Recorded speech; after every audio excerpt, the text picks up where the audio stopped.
ஆடி மாதத்திற்கு அந்த பெயர் வந்தது எப்படி தெரியுமா? ஆடி என்பது ஒரு தேவமங்கையின் பெயர் என்கிறது புராணம். இதற்கு புராணத்தில் கதை ஒன்றும் சொல்லப்படுகிறது.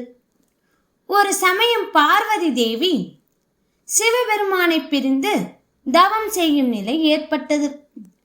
சிவபெருமான் தனிமையில் இருப்பதை அறிந்த ஆடி என்னும் தேவகுல மங்கை பாம்பு உருவம் எடுத்து கைலையின் உள்ளே யாரும் அறியா வண்ணம் நுழைந்தாள். பிறகு பார்வதி தேவியாக உருமாறி சிவபெருமான் அருகில் சென்றாள். அப்போது ஒரு கசப்பான சுவையை சிவபெருமான் உணர்ந்தார்.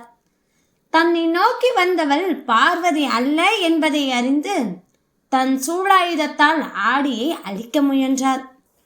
அப்போது சூளாயுதத்திலிருந்து வெளிப்பட்ட தீப்பொறி ஆடியை புனிதமடைய செய்தது.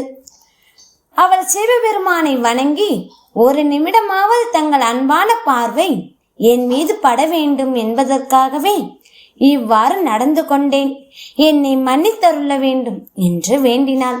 ஆனால் சிவபெருமான், என் தேவி இல்லாத சமயம் நீ அவளை போல வடிவம் கொண்டு வந்தது தவறு. எனவே பூ உலகில் கசப்பு சுவையுடைய மரமாக பிறப்பாய் என்றார். அவள் விமோசனம் கேட்க, கவலை வேண்டாம், நீ மரமாகி போனாலும் ஆதி சக்தியின் அருளும் உனக்கு கிட்டும்.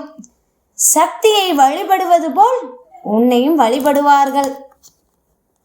ஆடியாகிய உன் பெயரிலேயே ஒரு மாதம் பூலோகத்தில் அழைக்கப்படும்.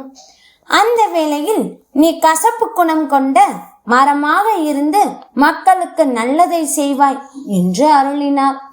ஆடி என்ற தேவலோகத்து பெண் பூலோகத்தில் வேப்ப மரமாக திகழ்கிறாள்.